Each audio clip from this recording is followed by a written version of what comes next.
Horror films. From Frankenstein, The Exorcist, Texas Chainsaw Massacre, Evil Dead, to Paranormal Activity, this bone-crushing, heart-wrenching, stomach-sinking style film has been around for well over a century in all shapes and sizes. Welcome to the History on Horror. The late 1700s, the first known birthplace of the horror genre. Surprisingly enough, before the screams all began, horror originated in the form of literature, thanks to twisted and dark-sided poets such as Edgar Allan Poe, Bram Stoker, and so on. Filmmakers of yesterday organized the birth of horror on the big screen thanks to the talent from these artists. Gothic horror, and as well as German Expressionism, were one of the first known horror genres to arise.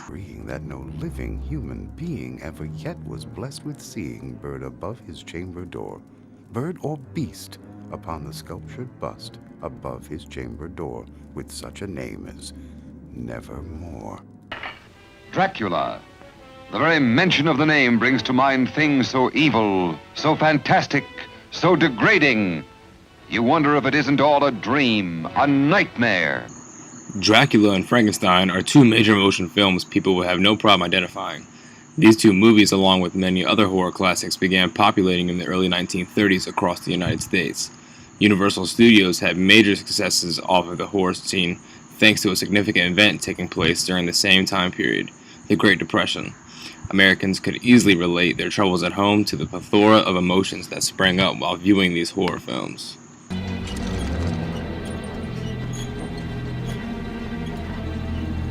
You're gonna need a bigger boat. As time went on in the motion picture industry, horror films took on an entirely new approach when it boiled down to the overall style of their films. 30 plus years onward, we find ourselves sitting in front of a screen watching a madman wielding a chainsaw, killing innocent victims for his pleasure. Of course, I'm speaking none other than the 1974 original Texas Chainsaw Massacre. Although the film production was scripted, the story behind the movie was far from fiction. Events based on a true story. This famous line caught popularity during this era, which gave audiences real-life terrorism to the pitch of their scream. Thanks to watching a replica boogeyman on the big screen, horror caught a whole new light of seriousness alongside the fears these new styles brought to the table. As we inch closer to the new millennium up until our present-day horror films, unfortunately the subgenres would take a turn in the wrong direction. Remakes, re-releases, and unnecessary sequels has grown on the American culture of our film society.